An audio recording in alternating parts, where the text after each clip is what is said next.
As the August 17th policy changes loom and commissions won't be allowed on the MLS, realtors are wondering where they can publish them.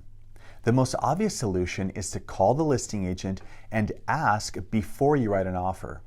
A question like, "Are you offering a cooperating broker commission?" is perfectly sufficient.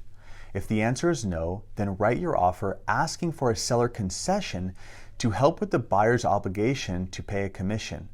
But yeah, I get it. Asking about commission is just one more task you have to worry about.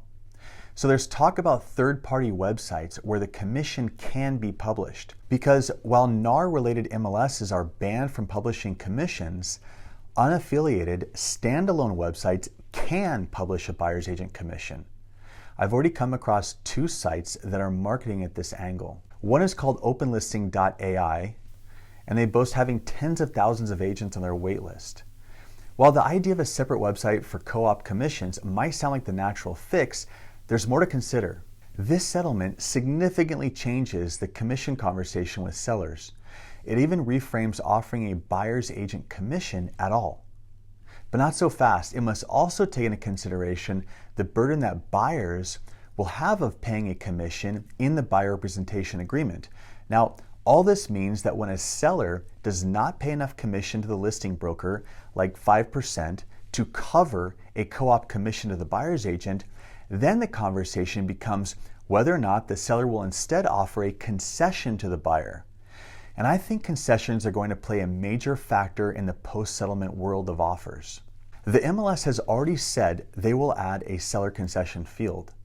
The concession funds will be allocated to the buyer, whether it's explicitly for closing costs or repairs or paying the buyer's agent commission is basically irrelevant because it all goes in the same pot and saves the buyer when they bring in the final funds needed to close.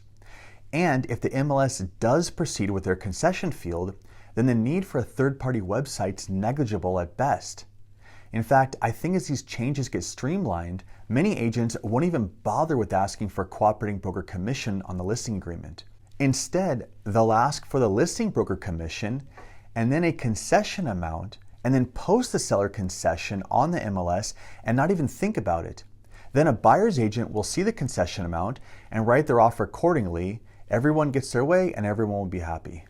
Separately, one other item worth mentioning, VA buyers are prohibited from paying their broker a commission. This prohibition would have created a conflict for any VA buyer to enter into a buyer representation agreement.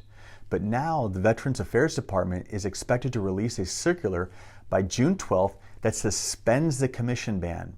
Now, this is clearly needed in order for VA buyers to not get shafted by all these overlapping restrictions, so it's good news. Please leave a comment and thank you for watching.